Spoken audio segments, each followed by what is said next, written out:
Je sais que témoignage nanga na botama boete natambolaki et nyonso ezalaki kotravaille. Nazalaki pe na besoin nazala lokola ndeko yo ozolanda nga oza na maboko oza na makolo.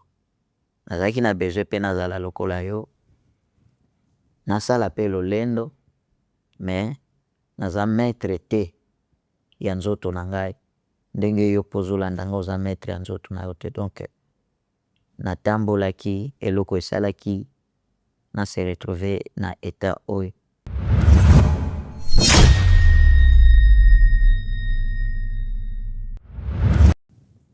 Alors bayebisi bango na ba médecin ke oyo eza ka na biso te, eza ka ya bato bamonaka.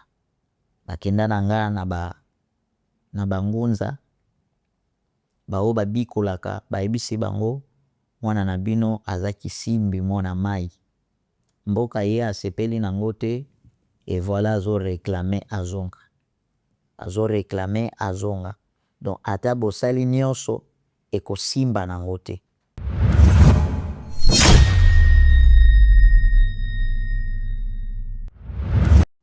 Namonaka donc surtout soki na ba TikTok nanga ba challenge moko to bazosalaka na mwasi nanga okamwa ndenge bazofinga okamwa mais nalingaka mwasi nanga makasi, nalingaka ye vraiment makasi. Deborah bisika azali Mama Deborah topesi mo aza wana na bebe Ebenezer mokili alobaka ke omoni ndenge babalani eza azoprofite kaka babota na bango te, ntango sikoyo toboti bachange liso version.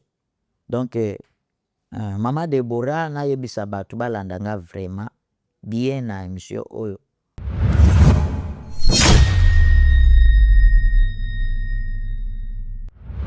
Naye kokoma na makasi na makoki ya kozwa ndako ya monene ntango Nzambe asali nga bolamu na nzela Papa Emmanuel.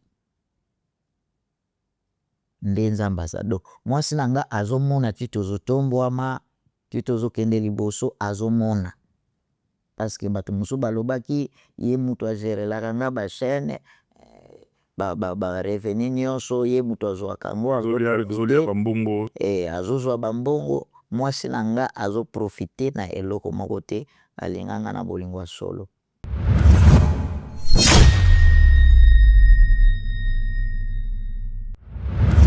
Kolongola sonyo ya handicapé ya pamba oyo ya pamba Yesu epesa melayo kolongola soni ya famille Lukombo epesa melayo kolongola soni ya Mama Deborah haleluya epesa melayo kolokota bana Matadi lelo memi bango na Paris epesa melayo Yesu nanga likolo na nyonso ya Yesu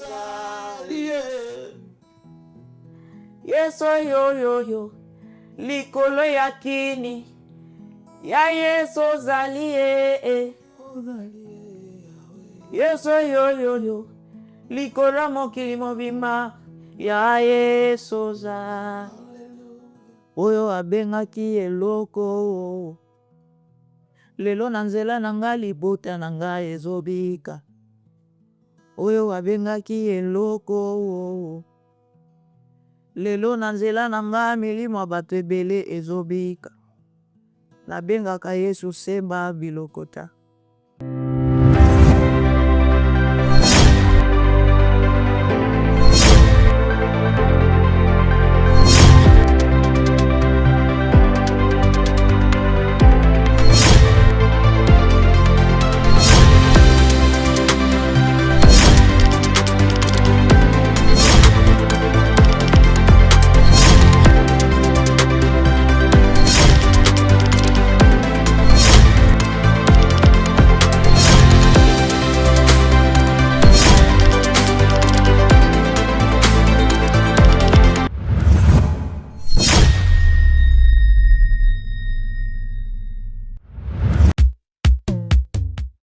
Imaginez-vous dans le luxe le plus absolu, au cœur de Paris. Bienvenue chez Lucky Passport, votre service de transport en van limousine avec chauffeur, champagne et snacks de qualité. Détendez-vous dans notre van limousine somptueusement aménagée où chaque détail a été pensé pour votre confort. Des sièges en cuir spacieux, un ciel étoilé raffiné, un écran TV dans une atmosphère intime et élégante. Profitez d'une sélection de champagne fin, accompagné de délicieux snacks gourmets pour un voyage inoubliable à travers la ville lumière. Que ce soit pour une soirée spéciale, une occasion professionnelle ou simplement pour vous faire plaisir lors d'une après-midi shopping, notre service VIP vous garantit une expérience exceptionnelle. Avec Lucky Passport, bénéficiez d'un chauffeur professionnel, discret et courtois pour vous conduire en toute sécurité et avec élégance. Réservez dès maintenant et laissez-vous transporter dans un monde de luxe et de raffinement. Lucky Passport offre également un service de covoiturage Paris, Bruxelles. Besoin d'un passeport congolais dans l'espace Schengen en toute légalité? Contactez Lucky Passport pour vos démarches administratives en un temps record. Lucky Passport, votre partenaire de prestige pour des moments inoubliables à Paris et vos démarches administratives. Ouliane Musique en concert à Paris. Habitants de la France, de la Belgique et des environs, Maman Anne Kebs vous donne rendez-vous ce dimanche 8 juin en la salle mythique Cabaret Sauvage de Paris de 18h à 22h. Venons célébrer l'éternel avec la chanson Matondo et bien d'autres encore. Je dis merci pour une année de plus dans ma vie. Merci papa. Venez, disons merci à Jésus. Anne Kebs au Cabaret Sauvage, nous allons Matondo Lisée Paris. Billets déjà en vente sur les sites du Cabaret Sauvage. Contact +33 75 98 924 24 +243 99 92 726 02. Que Dieu vous bénisse. Cadeau signé Double S Prod.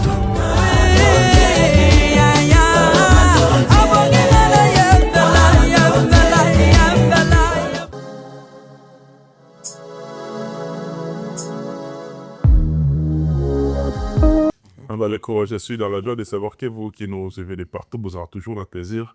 Il y a qu'à continuer à s'abonner à la chaîne Nabino Congo Révolution News. Je suis très heureux encore une fois de savoir que la meilleure façon pour vous, en tout cas de nous soutenir, c'est de vous abonner au cas où vous n'êtes pas. Abonnez-vous, activez la cloche et partagez. C'est la meilleure façon de soutenir cette grande chaîne qui est Congo Révolution News et particulièrement votre émission de décryptage animée par votre humble serviteur que je suis. Je suis très heureux encore une fois dans ce nouveau numéro à caractère purement religieux et d'entrée de jeu comme ça, je me permets à chaque fois que l'émission est à caractère religieux de le spécifier tout au début. C'est-à-dire, le but principal, c'est d'édifier le peuple de Dieu. Pour vous comprendre déjà, Sobassement, il y a émission, il y a plaisir, il y a chantre de l'éternel, apôtre de l'évangile, à travers la chanson. Et si vous voyez ces belles images, dites merci à cette grande équipe qui ne cesse, n'est-ce pas, à travers d'arrache-pied et faire à ce que vous qui nous suivez de partout, vous ayez un travail, un produit de qualité. Moi, je suis très heureux de faire un clin d'œil à Christian Nongala qui est du côté de la régie. Merci à Timothy Faye qui est là derrière toutes les caméras. Sans oublier Michel Combe Aigle Royal et No Change Winning Team. Ils sont là avec nous. Ils nous viennent de la RDC, plus 243, mais pas de Kinshasa, mais de la ville portuaire de Matadi. Et nous avons besoin de bénir partout où il y a l'ingui. Donc, ils ont pouvoir résoudre la raraye. On a plaisir. Il y a Koyamba, le chantre de l'éternel, le berger, Ronique, le combo. L'invitation a prononcé en bien. J'espère qu'il a massacré le combo d'arrêter. On a plaisir pour la première fois dans cette émission, mais j'espère que c'est pas la dernière. Avant d'introduire Rio, na CPLP Yakomona encore une fois, le frère Emmanuel Moussongo. Ça fait plusieurs mois de modalité. Mais tout à l'heure, on a un téléphone, à l'écoute. Dès lors que j'ai vu les images, il y a Berger, Maman, Nakomeli, frère Emmanuel, et puis, par la grâce de Dieu, Koutani Lelo, tous en bonne santé, on a plaisir. Berger, Ronique, bonjour et bienvenue. Hein. Merci beaucoup, merci. Boni, Omonim Poutou. Oui, vraiment, na moni poto, na grâce ya papa nangai Emmanuel Moussongo, Anton nangai, et puis Fondation Lank, na moni poto, les autres à Paris. Les autres à Paris. T'en as plaisir. Et puis, sans pour autant la bosse en appel, manager Yoshua. Il est là au four et au moulin. Il est là, il ne cesse de me communiquer. À chaque fois qu'il y a une communication, à Zangarate, à Komilarangaï, et puis après, ça a précision.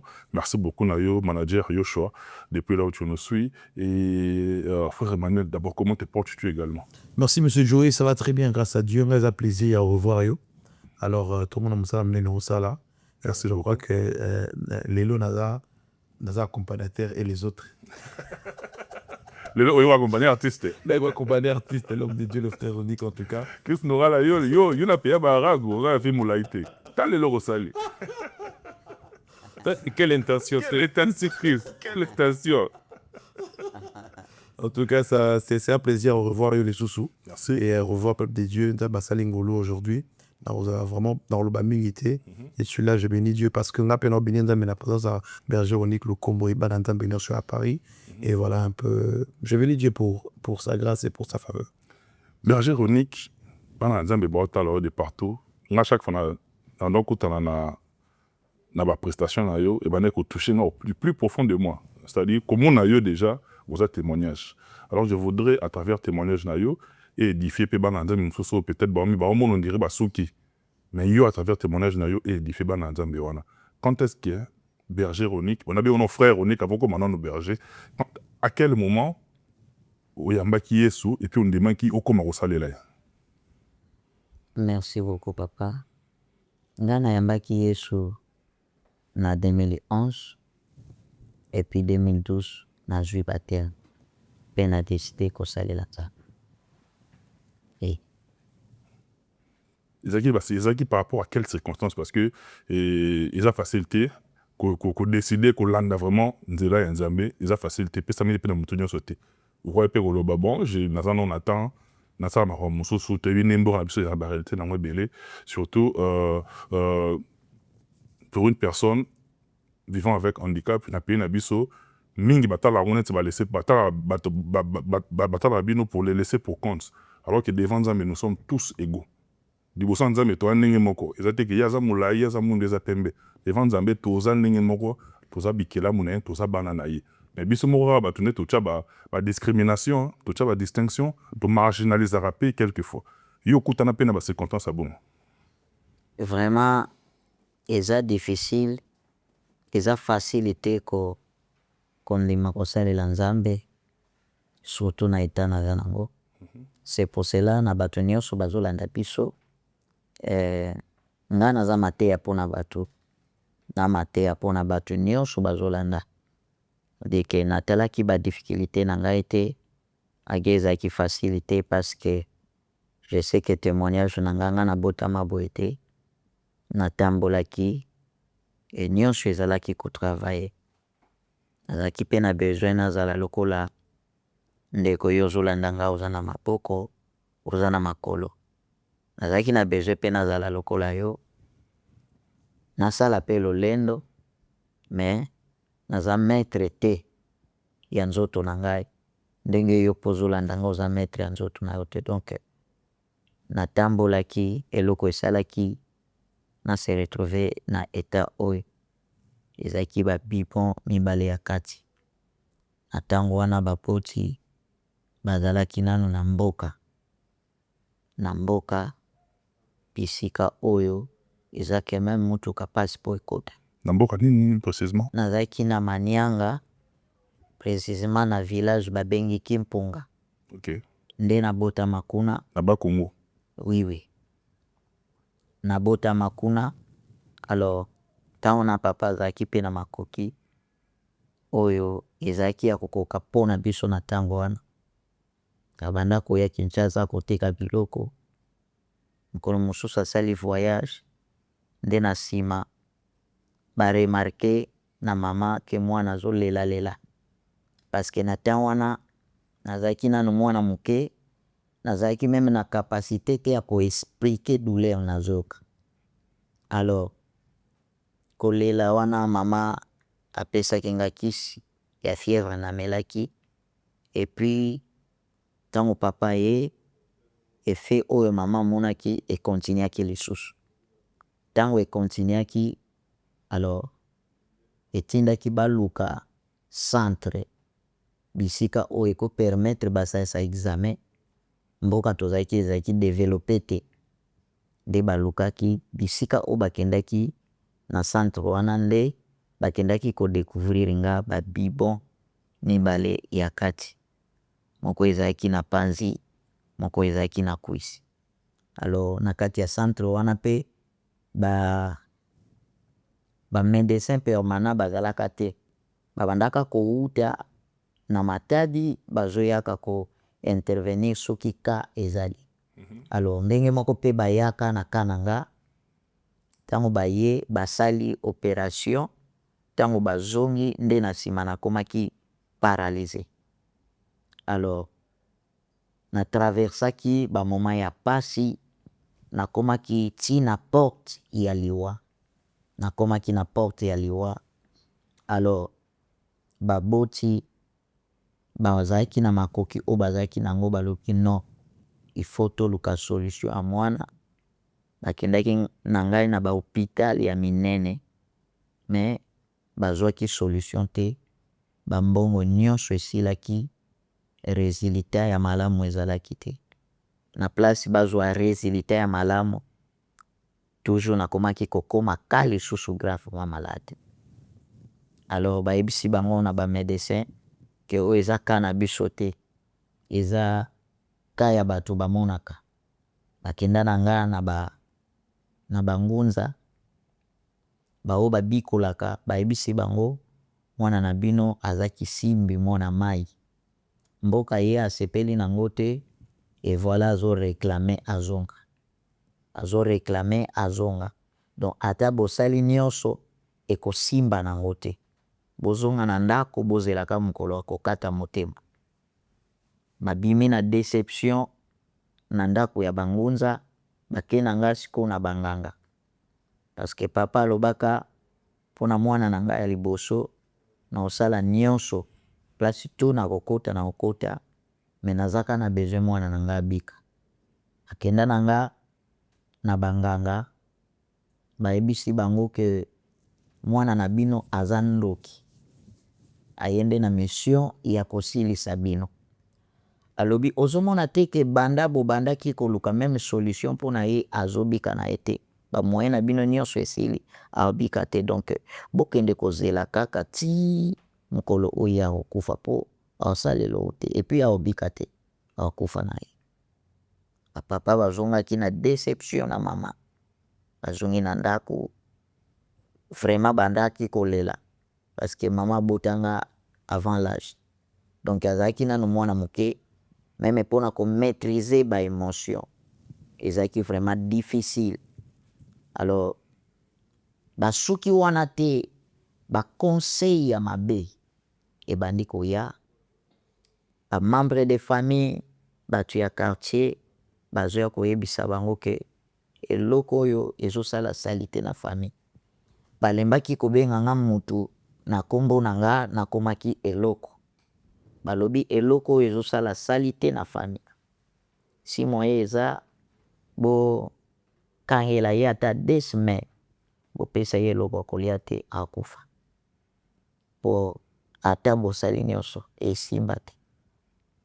Bamisusu balobi so mpe bongo bomoni moyen te boliesa ye ata poison, bio bobeta ye ata marteau akufa, boliesa ye ata acide mpo akufa na ye, parce que ata bosali nyonso esimba nango te. Epuis bato ya boye so bozeli ti mokolo akokata motema, bato ya boye bakufaka noki te. Il fallait kaka bino boluka moyen boboma ye mpo alongola salite, boza nanu bana mike, boza na capacité ya kosala lisusu vie mosusu, boza na capacité ya kosala lisusu vie mosusu. Alors bapapa nyonso bayebisa bango batikala koyoka te eloko te, malgré souffrance, malgré nakomaki na pene ya liwa, naninganaka te, nalobaka te, babesoin nyonso nasalaka place moko, donc nakonda nakoma mikuwa, me bazalaki kogarde nga. Alors version echangeaki, ntango version echange bato balobi non, papa na mama baza bandoki, baza na association ya molili nde ka ya maladi na nga bayebi yango. liboso ezalaki ke balobi yo oza ndoki yo nde motu il faut baboma yo bango batikala bien apres baluki ekomi misusu ke papa na mama nde baza bandoki. Donc lokola bayokaki te baconseil na bango parce que na calcul ya bato nga mbele fo nakufa parce que de ke nazalaki mwana moke babandaki deja korevele bango sur ngai oyo nga na kozala oyo nga nazali. Alors étoile na nga ezalaki menacé. Alors molimo mabe ekotaki na kati ya bato po balukaka baelimine nga ntango bamoni ke esimbi te nde babalukeli maintenant bapara, babalukeli bapara batioli bango kolo mosusu na vie ya zamba alinga bakende kobeta meme papa masasi na zamba. Eza parce que baconseil bapesi ye ayoki te. Tozalaka kritike na mboka, kritike bandoki me batiaka nga na ndako kuna nde nzambe abandaki kopesa mwa makasi moke moke moke moke moke ti mwa makasi nakomaki me avant makasi wana eya nazalaki mutu moko bazalaki kotiangaka na ndako arrivaki moment moko mama alobi non aza mutu azomerite ntango mosusu kozwaka mopepe bata moko boye il faut babimisaka nga libanda batiengaka pembeni ya mire parce que kovanda na place espace esimba te équilibre mpe eza te parce que nzoto nyonso esila faut batiaka nga na espace na mire mpo natia mokongo na mire nde nakozala na makoki ya kovanda. Alors vie ya bilanga ya mboka omona mama ata mosusu akoloba nakendekende mwa mbangu nakende kobuka ata pondo na zamba ya des fois ekoki koarrive papa aza te aza na zamba soit aza na voyage mama ntango asali mwa rapidité wana place oyo ya kotika nga so ezwi moi moto akolongola nga akozala te. Moi nyonso na nzoto moi nyonso ekozala na nga ata mbula ebandi meme mbula ekozwa nga na nzoto meme ndenge nazalaki kosala babesoin nyonso wana kaka. Donc soki osali sel bangulu babando ya kotindika yo wana défense te oza na défense te parce que maboko esalaka te makolo esalaka te donc oza na défense moko te. Bato so bazoleka bakobwakaka basoyi eloko nkele. Alors c'est par là ntango nakoli na makasi oyo nakomaki nango nde nabandaki maintenant kokanisa mpona vie na nga nabandaki kaka komona baimpossibilité na vie nabanda oyeba te vie na nga esuka ndenge nini nakozala ndenge nini et par là mpe ebanda otindaka nga nano te meme naluka nzambe epuis nabandaki kokanisa mingi mpo nayebaka nzambe te so nayebaka peut-être nzambe ava ntango mosusu nalingaki naza na bashoki wana te fait ke nayebaki na nzambe te nayaki kozwa shoki ya makasi nakomaki mutu akolelalela na vie na nga nakomaki kovanda bisika ya nga moko kokanisaka mpona vie na nga nzambe asali nga ngolu na vie na nga meme kotanga natangi te a cause ya barealité naleki nango meme kotanga natangi te me nzambe asalaki nga grâce nazotanga ezolekela baboti ezolekela bato. Ntango naye kotanga na bible eza na verset biblique oyo epesaki nga makasi nandimela Yesu mpe nasalela ye ata badifficulté. Ezalaki Jean chapitre 9 premier verset balobeli histoire ya motu moko abotama aveugle ayekoli batunaka Yesu motuna est-ce que motu oyo asala lisumu mpo abotama aveugle bazongisela bayekoli motu oyo asala lisumu te babotini mpe basala lisumu te me soki abotama aveugle eza mpona kotalisa nkembo na nzambe. Amen. Alors place nazalaki eza na bato mosusu balakisanga ke omoni intel oyo bobotama jour moko me namona bibembe na bango bakufa nga na mitali na eta na nga nakufa te nzambe azokontinue kogarde nga natali verset biblique na misongisi na comprendre ke naza instrument ya nzambe esengeli nasalela nzambe et c'est par là na verset biblique wana nde namimonaki nazalaka handicapé te mais eta oyo juste ezali mpona kotalisa nkembo ya nzambe eloko etindaki nga nasalela nzambe nandimela yesu yango wana. Un témoignage très édifiant. Berger, toujours avancé dans biso. Je crois, yo peut me trouver la biso, peut-être au milieu de la yo quand on irait pas si na ya soka. On comprend les gars. Il y a des degrés de passé. Nenza batika ba oya été. Donc dernier mot sifflé à soka yem tabetaka. Évangéliste Berger rencontre ya yo na frère Emmanuel Musongo et ça m'a wapi na ba circonstance nini. Okay. Ntango na ndimeli yesu na 2011 2012 nazwi baptême na banda otuna nzambe nakosalela yo na mosala nini na eglise abi ndofuna banda oyemba parce que otikelanga mongongo parce que banda bomwana déjà nazalaki na ba comportement kosangisa bato koyemba ntango tokola biso na biso bana omona moninga azotuna yo kozala nani mona nga na koloba nga na kozala musicien mais ka biso na biso te miziki ezalaka avoir esi focus mona te na kosala nini na vi nanga mais ntango nandimeli yesu namonaki mpenza fo nasalela mongongo nabandi oyembela nzambe alors ekomaki na moment moko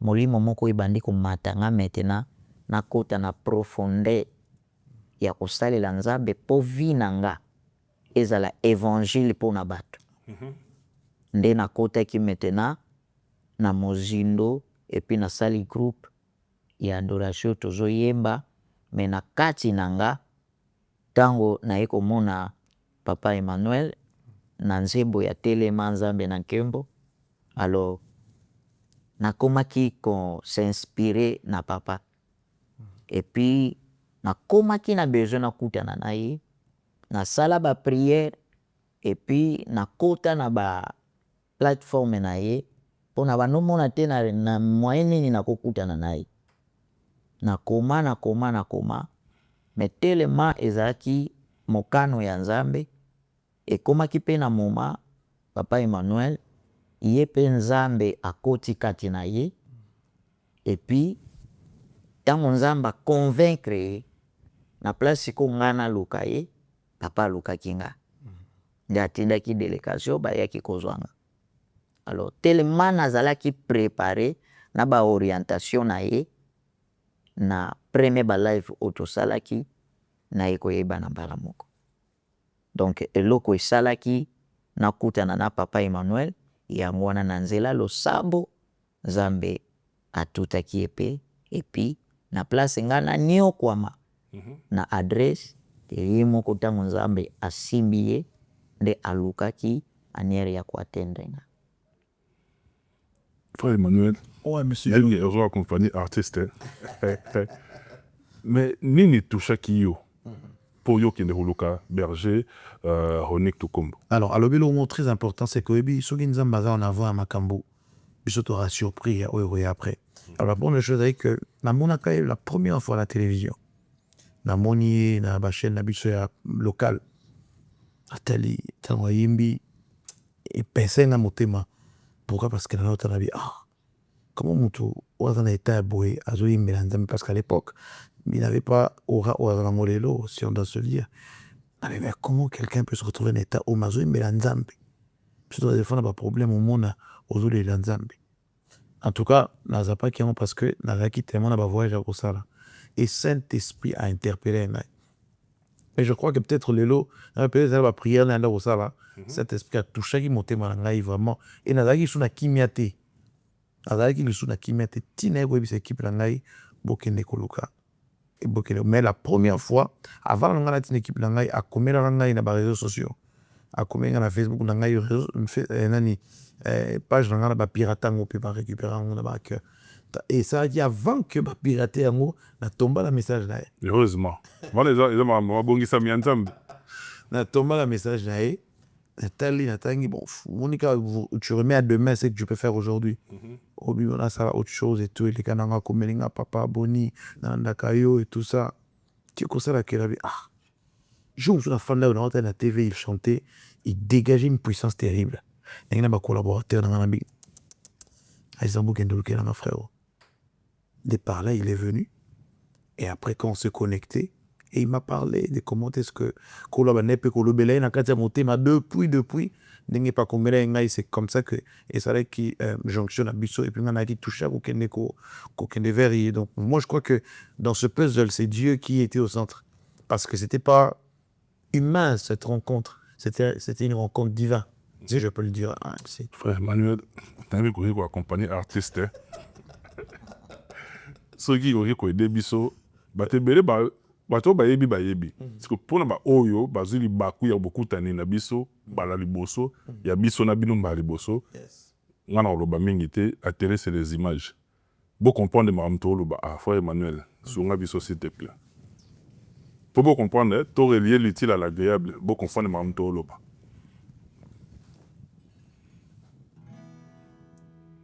Etesamelayo kolongola soni nyonso amabota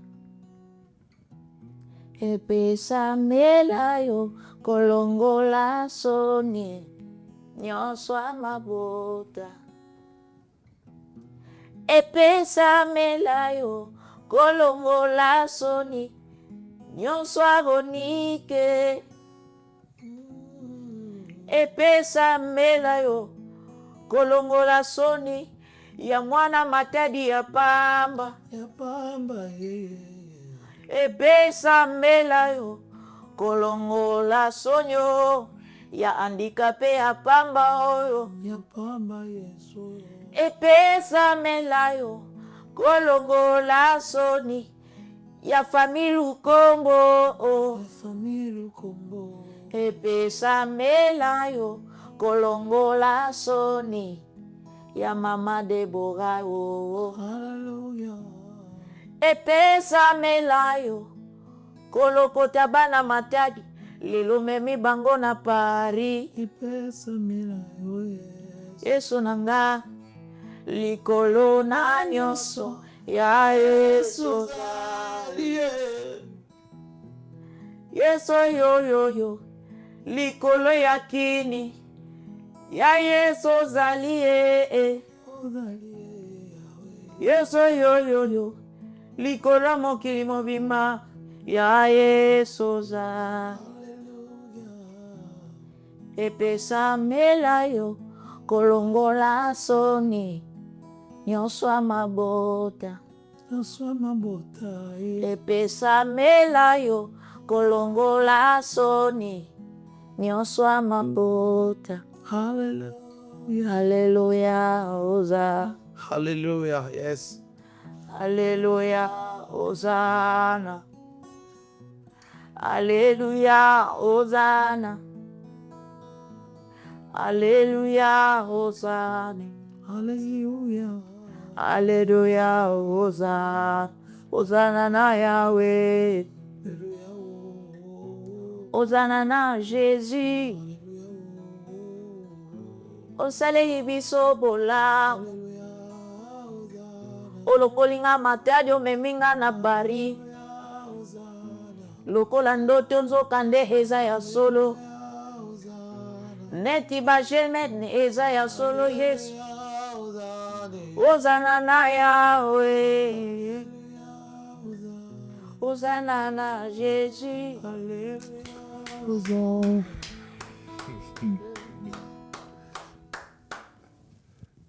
comprendre que mamna oloba toko sate toloba tozokosa te mpe morceau wana ozana na dédié yango na estime aîné na nga depuis la Suisse, le vieux Alain Tiamuna le guide, bonne guérison na yo cher aîné. Mwana nzambe quoi, nzambe atikala ba oyo ayete nayebi ke se rétablir très rapidement et puis tu vas nous revenir en forme mon vieux Alain Tiamuna depuis Suisse-Irlande, depuis Yonish Banze la fleur du jour, il y a commandant Esso depuis alors c'est na Belgique azota la biso na peso pi bien de bonnes choses na place ezwami yo. Bosali live ali boso esali oyo ifali sala mutu to akutana nango wabi quelle intention. Biso tosepeli tomoni ke nzambe aza bolingo aza monene mais eza mpe na congolais mosusu olia sepela amona monene na nzambe mais mpo na ye ake nango na côté péjoratif. Je m'explique. Bataxe frère Emmanuel que alingi a profité na handicap na yo pour y à se faire une lumière. C'est-à-dire la compassion que les gens auront par rapport au berger du Combo. Il y a ça qu'on utilise bino dans le bango bon, ça qu'on utilise yo dans na jeune frère na biso mususu pour profiter na aura na bino na mawana batu compasser boza na pour na bino pour y azwa lumière. Parce que le roi Léon na yo moko na zape na ye moko. Face à cette situation, nassure comme la pebino. Boyamba yango ndenge.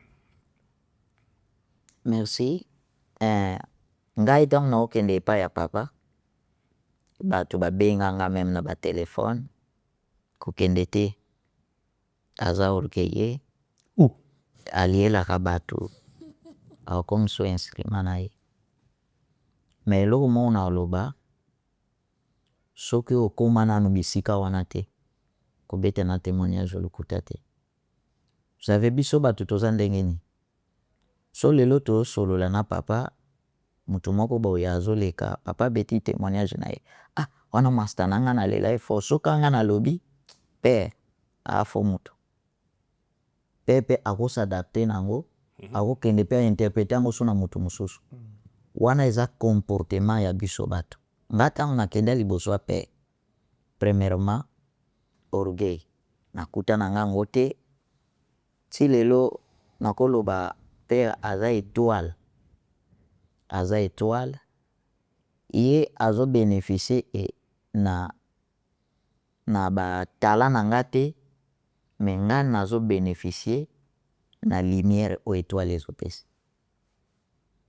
à travers na ye nde nzambe asalelaki donc aza instrument puissant yango meme nga moko na milobelaka so peut-être na néglige to na yoki bato mpo na kima pembeni na ye meme nzambe alola kozala contre nga parce que nga nauti mosika makasi meme na famille nauti mosika mais ntango nakutani na père et puis père abetisi nga te miziki to boyeboye mais père alakisi nga nde koma ya kotravaille ta place osalaka bo et puis atiki nga na mosika mpe azolandela suivi na ye eza na mosika te place wana omoni na otravaillaki boye te etuku concert ya toro nga moko meme nazalaki etone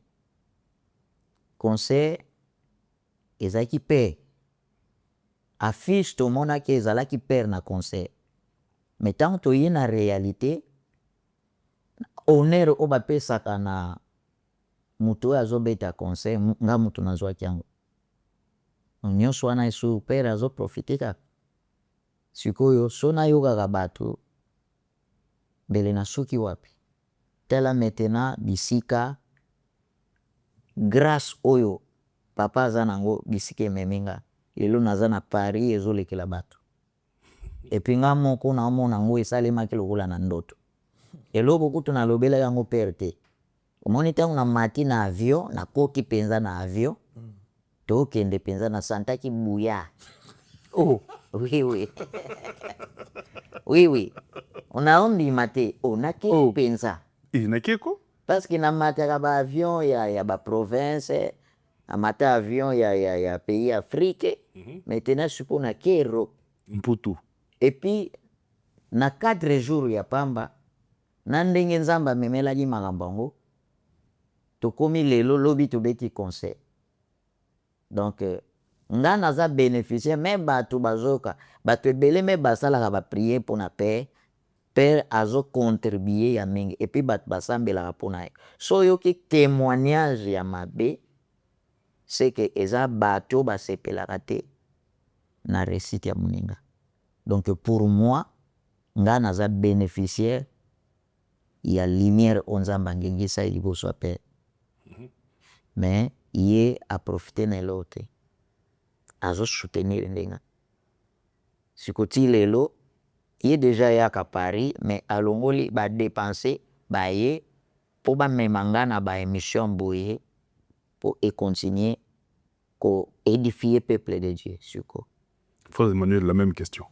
En fait, moi, je veux répondre, mais pas vraiment dans la profondeur. Pourquoi? Parce que je pense que ça serait mieux que l'on parle de moi que moi, je parle de moi-même. Et je suis même très ému de ce qu'il dit et je bénis Dieu pour ça, pour ce qu'il est en train de dire.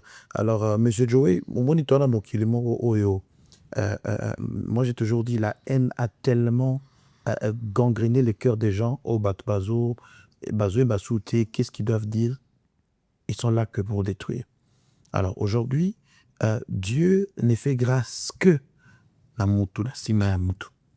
Il y avait Josué a trouvé grâce devant l'Éternel, mais la Sima et Moïse. Voyez un peu. Je veux donner un enrobé Tali Solomon, peut-être exemple Balibosona Betango devant le frère Onik. Quand le frère Onik est venu me voir pour la première fois, tout le monde, il est là témoin. Naïbi ça est lourd, mon gars, naïbi c'est tout ça dans le live, juste, mais ça a 3 mois. Et dans 3 mois, dans la porte au monde et au découvrir. Et quand il est venu me voir, déjà il avait, moi structure, moi, dans un groupe musical, on a dit, c'est Bosana Nyoso Yoibi. Onyoso Sala Bosana. Parle même la chanson témoignage Oiseau et Malelo, cette chanson où est créée, qui buzz, est sortie après son histoire, en fait. On a dit, c'est l'histoire, on les a comment. Et Dieu m'avait inspiré. Et on a travaillé ensemble. Donc pour dire que les gens parleront toujours, M. Joey. Et toi, le monde,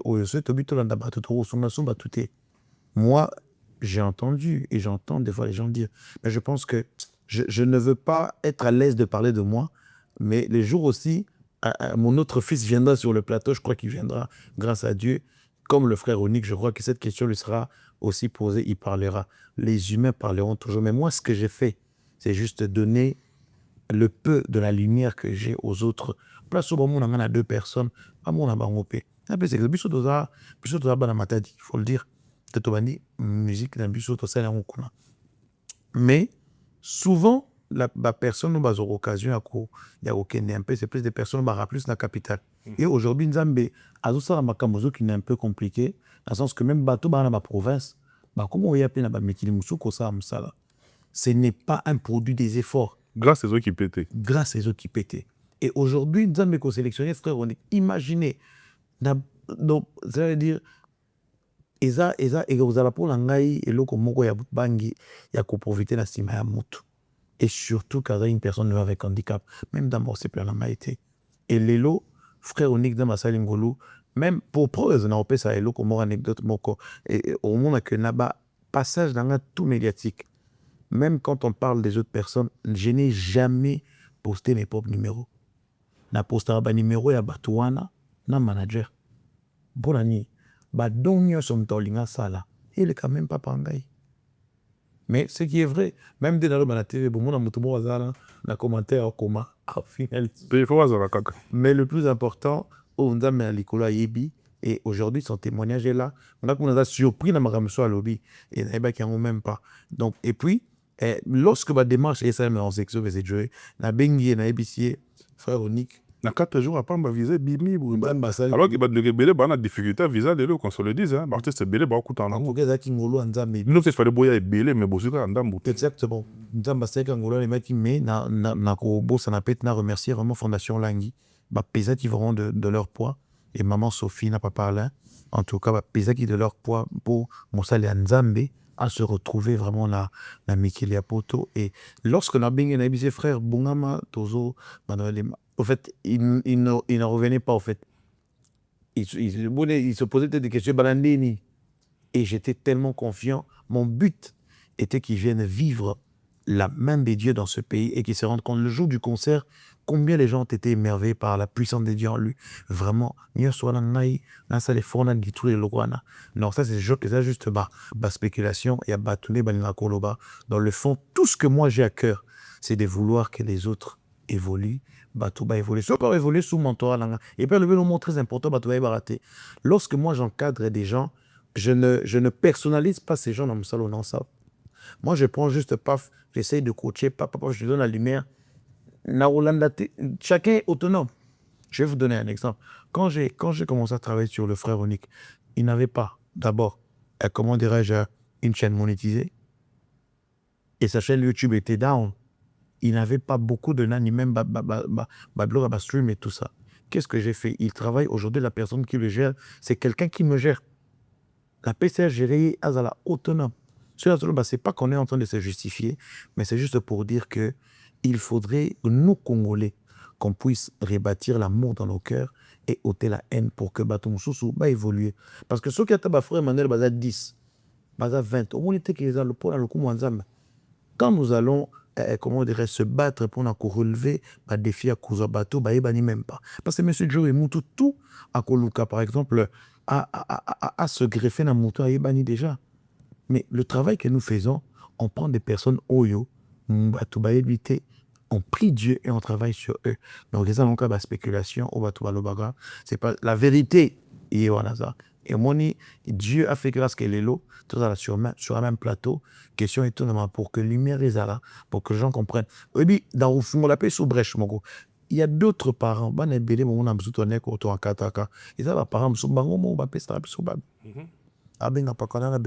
Et puis, celui qui veut te répondre, naba mail, naba message, il y avait des mondes.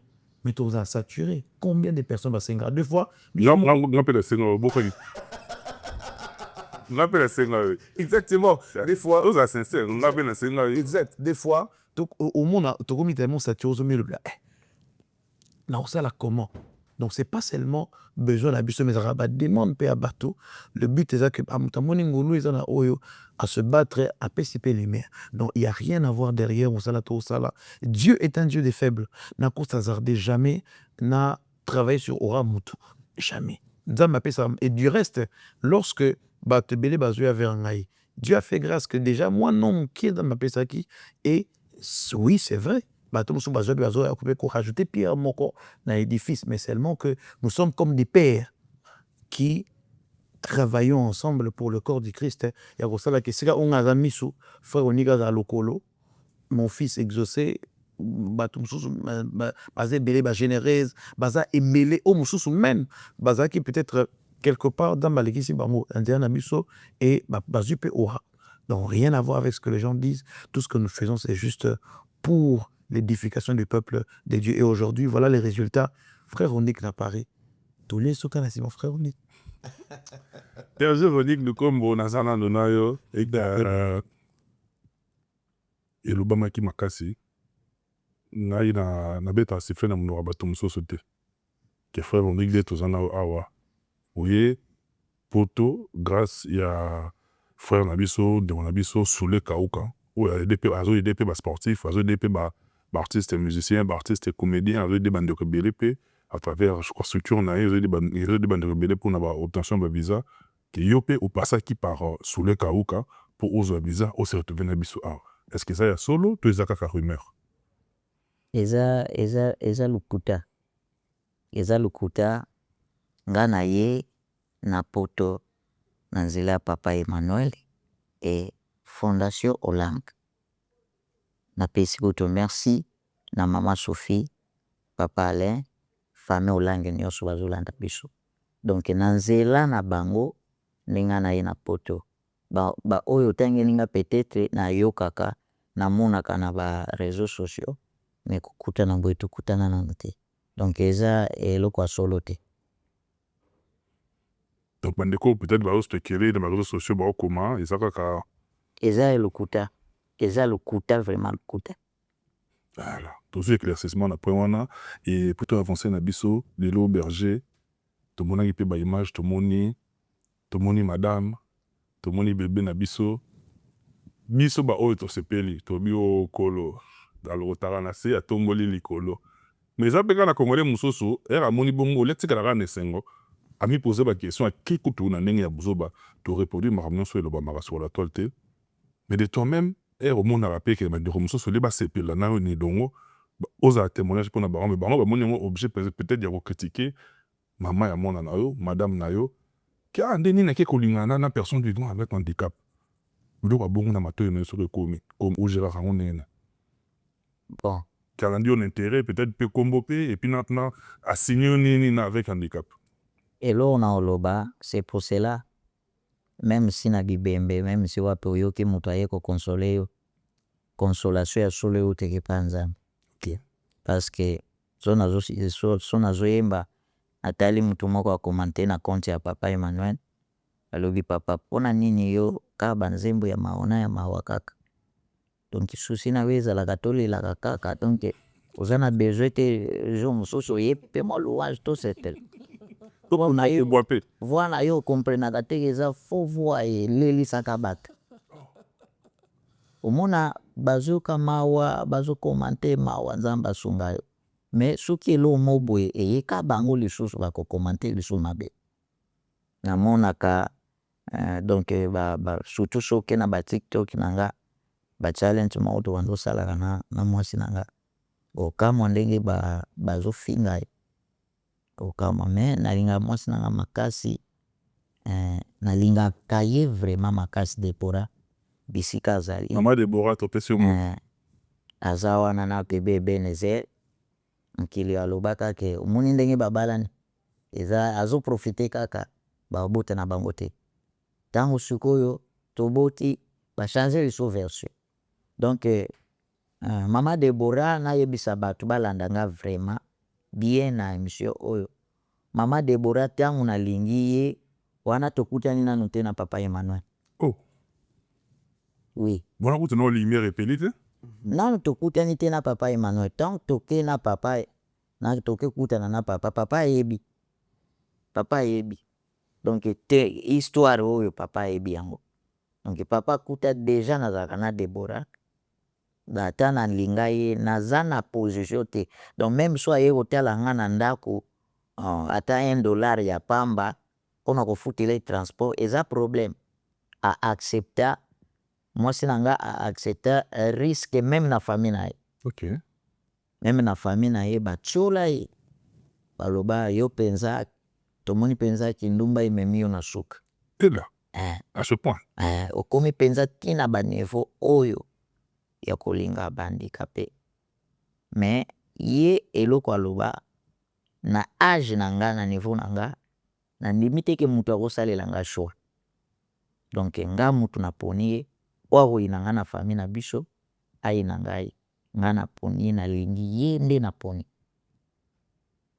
e aaccepta même abanda azalaka azwi mwa mbongo oya olamba na mbongo wana epuis ntango tolingani na ye nafutelaka chambre salon wana tovandaka na bapara nandima bango bavanda na chambre na mama ngai na baleki tolalaka na salon na ye kokóma na makasi na makoki ya kozwa ndako ya monene ntango nzambe asali nga bolamu na nzela papa Emmanuel nde nzambe asado mwasi na nga azomona ti tozotombwama ti tozokende liboso azomona parce que bato mosusu balobaki ye moto agerelaka nga bachaine barevenu nyonso ye moto azwaka yango azozwa bambongo mwasi na nga azoprofite na eloko moko te alinganga na bolingo ya solo c'est pour cela na bato ya poto balobi ke fo aya donc so vraiment esalemi ekosala lisu bato bakanga lisu minoko donc mwasi na nga alinganga na motema moko akutaka nano na défaut ya handicap epuis naza na position te donc nalingaka ye makasi nalingaka ye makasi. Donc aboteli nga lisu bogar napesi ye babizu bisika azali. Vraiment. Donc so azalaki awa Baberger mpe balingaka. ayangaka Baberger mpe balovaka. Mais retentir love. Ouais. Berger Lukombo, en tout cas, et ça le plaisir à toi, bah, de remonter la mission de partout. On a toutes les questions là parce que, au moment où nous autres, et ça a ce plaisir, et ça a un témoignage vivant, et ça a toujours, on a une minorité, il y a toujours une minorité où on a rempli des mauvaises foi, a rempli des haines gratuites, à manifester à travers les commentaires, à travers leurs, à bois qui venaient, n'avaient place au bâtiment, on a besoin de. Heureusement déjà, tout transcendant en haut, et puis par la grâce de Dieu, tout ça, les colonnes, on a Berger, Tobi Ketro Kenabiso, toi talonné par le temps, il faut tout libérer parce que vous avez fatigué, vous avez course belé. Et Lelo, Oye Poto, c'est produit en Belgique. Et l'équipe Boni Bassango en Belgique. Belgique, l'équipe Nengenini. Et puis suite, Nangozanin. En tout cas, concert et l'équipe a succès, et na réussite, et puis Kolo a utilisé Bisso puissamment. Peuple de Dieu, ezalaki édifié. Je sais que ba production ezoya ya ebele, mikolo ezoya ensemble na papa et puis manager na biso, peut-être bako lancer biso ba programme ezoya. Mais vraiment objectif ya liboso ezali ke kombo Yesu ezwa lokumu Et tout bon. pe bato bamona loboko ya Nzambe. Donc bato bamonaki loboko ya Nzambe, peut-être mikolo bato tokomi mingi na culture ya kobetaka concert po tosala ba plein. Biso pe so tolobi plein bato bayaki ebele. Mais objectif na biso ezalaki plein te. Objectif na biso ezalaki to adorer. Po Nzambe aza na besoin bagumbamela ye. Masanzoli eza ya ye. Et puis vraiment elekaki bien. Loboko na ye emonisamaki, bato bakangolamaki. Je sais que badeta mosusu papa opesa ngo. Avant de on a programme là, nous avons Emmanuel Moussongo. Nous avons accompagné artiste. Deuxième titre, avant de qui n'a tout rejeté. Oh, nous avons la bino retraversé bien l'esprit. Oh, ça biso en tout cas.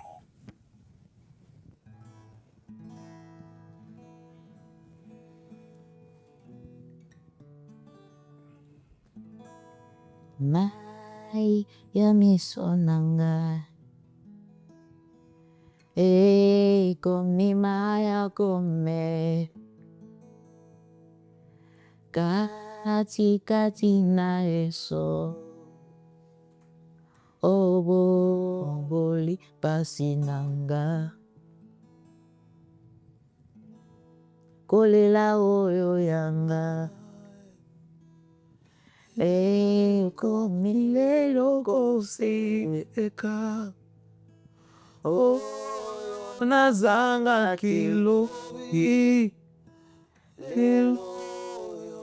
komi yanga moninga yanga ya tembo nyonso Yesu Nzambe awanga naite changai nazani bapota ya mote manemba yo kausi yango Yesu nazala kikati na pasi chikahi ngati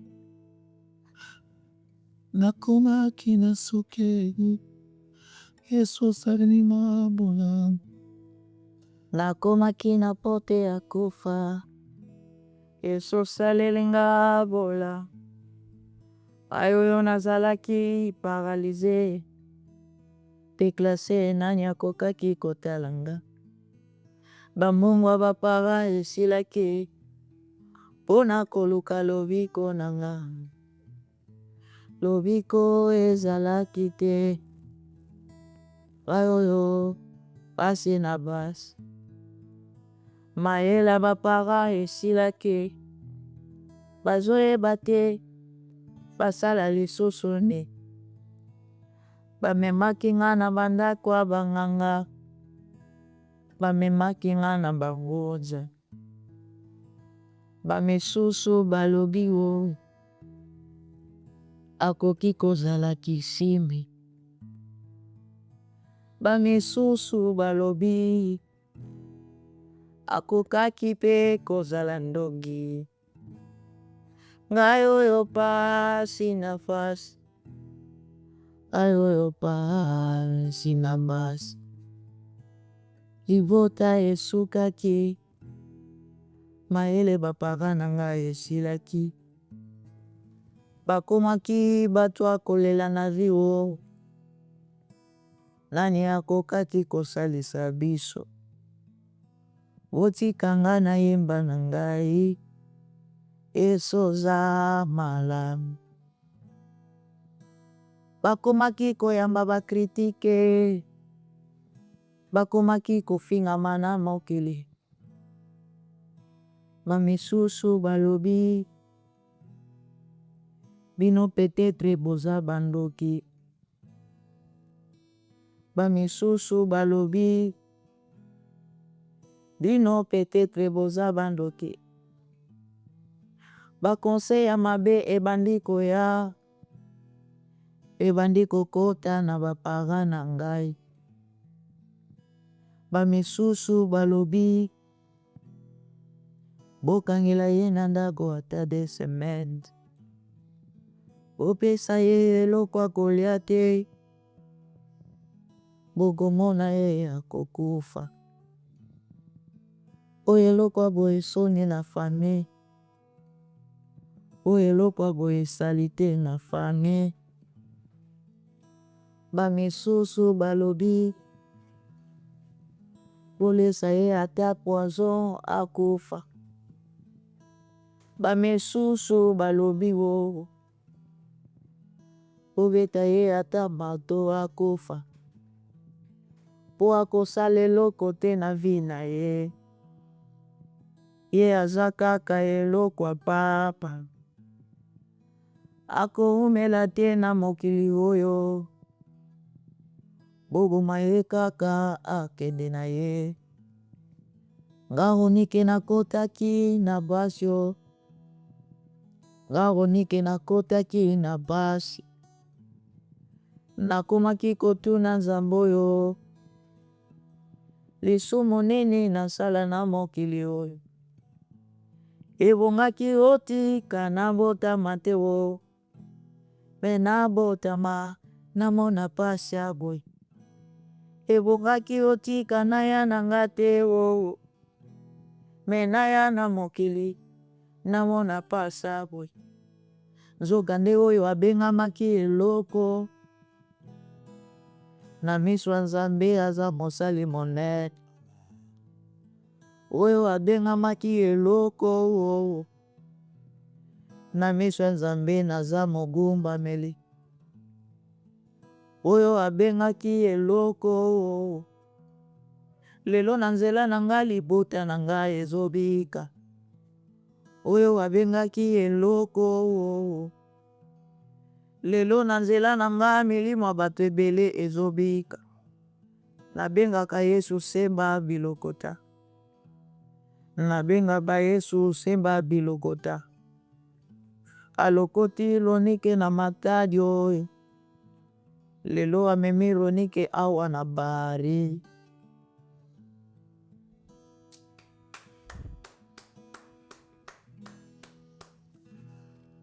ocomprendre naoloba ke naokosa te morceau oyo na dédié yango na toute ma promotion 2009 na faculté des droits uniquine où nous venons de perdre un des nôtres, je cite Maître Géry Depodjoko n'est plus avec nous. Et dans chaque circonstance, tout peut s'arrêter d'une facade éternelle. Beaucoup de force, na papa, na maman, à toute la famille et à tous les camarades de la promotion. Oui, à Kiya Zamoro Nabiso, mes amis, particulièrement dans la structure Nabiso, Prod 2000, 2009 et puis à mes amis de Minembwe Charity on les a groupe na biso mo qui parallèle depuis la première année graduate ti na deuxième licence toute la promotion 2009 et Nikin et tous les langues de wana biso to qui nous tika na dernière demeure na ye et na avec malobezo eza entremêlé comprenez ce que je peux ressentir en termes d'émotion. Je suis vraiment touché par rapport à la perte de celui qui était plus qu'un frère, plus qu'un ami, mais un frère pour moi, un frère pour nous, à Tekibiso, Tokundaye avec beaucoup d'honneur, et puis Tozongisa, Matondo, et pas Yanzambe, un programme nécessairement, c'est qu'on divulguer en gros, ce qui, famille, et puis la bande de réunion, se mettre d'accord, à travers les prochaines émissions, on a divulgué, programme, il y a, obsèque, il y a Moronabiso. Berger, Tokomi pratiquement na Souka, en une minute, on va adresser un message au monde entier. On va adresser un message. Et puis, frère Emmanuel P. a opéré sa message en une minute. Et puis, tout abonné Nabiso. En tout cas, merci. Nabatunyo sur Batalinga, Nabukili Mobimba. Ça dépend, il y a R. Oyo, émission Ekoko Melabino. Napesi merci. Je sais que Onyo so Ayoki. Message oyo, tout témoignage oyo, émission oyo, vous a touché, tout en a Paris awa, et na Europe awa, vous en a besoin, il y a ba programme, il y a ba production, au mona numéro, il y a manager na biso na se, alors ko hésité te, ça la réaction na yo, et na pesi. Même ngai, au komeli ngai, na pesi yo Joshua Mbaramoro, ton a pesi yo frère Emmanuel, automatiquement le numéro qui est affiché, contacter Malamoro Topé Saobango sans intermédiaire. Yes. Et à Souka na pesi mbote et na famille nanga Lukombo, bisika bazola nangai, mwasi nanga Deborah. Madebo, j'adore la télé. Benezer, na pesi mbote et puis na pesi pe manager Frewiz Azali Banda, mbote na ye, merci beaucoup na shikisiwa. Merci beaucoup Nayo. Et Berger, le Combo, le Combo, pendant ça que qui Congo central et Van Liwana. Frère Emmanuel, on est pratiquement arrivé à la fin.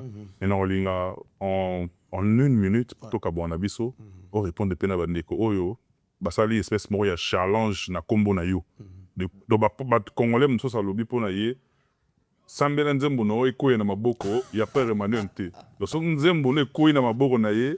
Abo fignolé yango le kana yo moko bazo basali yango de manière péjorative net ya bosali frère Emmanuel qui azara inspiré te aibi ko komate azaka ka kozwa ba œuvre d'esprit ya bato azaka ko interpréter yango ko voir même ko kene yango au-delà ya bato pa kolo nango ebele ba taxer yo makambo ebele de tous les mots mais yo moko nazana yo nabi ke na kozwa prochainement de manière beaucoup plus élaborée pour tout autant à sujet on a pour tout chacun personnellement mais en une minute au rôle banini par rapport à ça.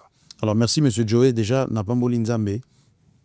Premièrement, merci pour l'invitation. Parce que moi, à chaque fois, tout en face, Nayo, je sais que j'apprécie, vous savez, faire la part des choses. Quand on parle de choses sérieuses, toucher ma personnalité à Batou, dans mon temps, vous vraiment très, très rigoureux dans Marambouana. D'abord, on a remercié Bananzambe à Bruxelles et au Bayak qui est belé dans le concert dimanche dernier, le 25, dans ma Pambola, on est belé.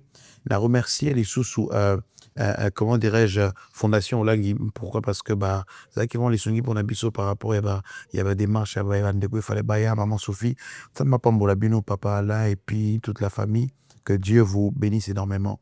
Et puis message est ça, il y a libéré ça que le berger Ronique Aza Awa aïe pour un concert, mais c'est bon que tout ça que c'est une vérité, ça on a tellement de sollicitations et belé, mais ce besoin on a toujours répondu dans tes lignes makamou ça les mananenge moro et longo bani, je crois. Numéro à M. Joey Mato Pesawana, puis numéro à manager Nabiso Pesawana. Le choix. Beaucoup de manager Yoshua, beaucoup contacté Bango, comment on ça le programme. Moutounio sur Batebele, Bazo, Kombinanga, Bazan, a besoin de Pambo, la frère unique. Batebele, on a besoin de Pambo, Bazo, Sombele, Bachez. Sogi, pour Namouni, apparemment, des Bosso, mais comme Sogi 40, Sogi 50. L'abondance ne nuit pas. Mais le plus important, numéro, et Zawana, Bo, continue, Benga, il y a l'important, nous allons enregistrer, pour ça, les mandés, mort bien. Alors,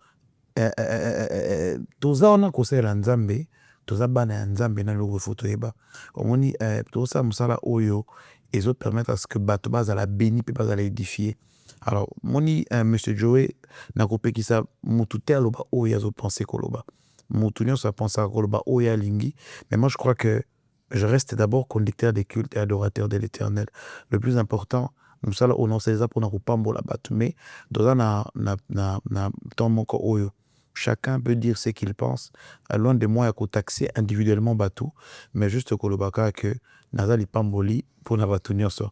Je suis là pour bénir le peuple de Dieu et nazana pour na mutu soka la muki na tongo afungoli radio na ye abandi koyoka abandi journée na ebongisi na adoration et nzamba touchaki biso to na influence oyo toye nango lelo à l'époque yaki facilité au monde lelo oui nous on a fait notre travail mais nzamba a suscité quand même une génération. Il y a des jeunes Moussoupe Mati qui font le même travail au but de au Sala. Et vous remarquerez que le problème avec nous, Congolais, ce n'est pas le système, mais le problème, c'est quand l'homme dérange, en fait. C'est ça le gros problème. Pourquoi? Parce que vous remarquerez que nous sommes serviteurs du Seigneur. Nous sommes appelés à évangéliser par la chanson et nous sommes des adorateurs de Dieu. Et aujourd'hui, les gens doivent être prudents, surtout on est dans la mato et na nzambe. Aujourd'hui, les réseaux sociaux et comme on peut s'abattre, nzela moko faut pas vivre na yango. Et nzamba osala ngolu, sans vous contredire, yo bandi TV kala, bandi TV avant TikTok.